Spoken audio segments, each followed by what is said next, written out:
Welcome to the walkthrough of the cloud platform for new users with a USB people counter. We'll start on the login page, where you can log into your account. If you don't have an account yet, click Create Free Account. This will open a pop-up where you can set up your username. For your username, enter your email, so support can contact you if needed, and you can always reset your password. After clicking Continue, you'll need to set your account password. The password must meet the requirements, including minimum length, complexity, and the inclusion of both letters and numbers to ensure a secure and robust account setup. Click Create to finish setting up your account.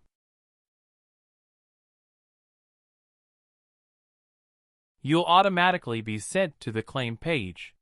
Here, you'll be able to claim devices once they're online. When you claim a device, you'll be able to access its data.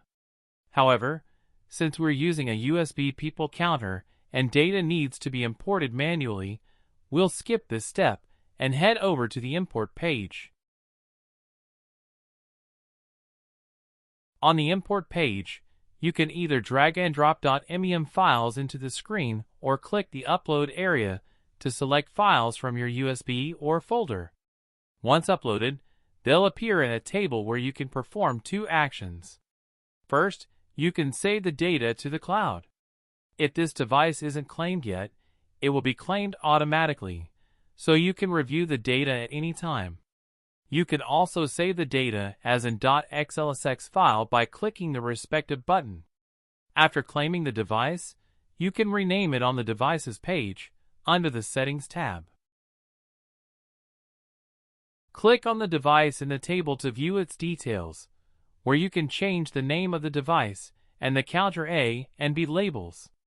For example, I'll name the device Demo, set counter A to In, and counter B to Out. Click Save to apply these changes. If you then navigate to the dashboard, you'll see that your data is uploaded and available for review.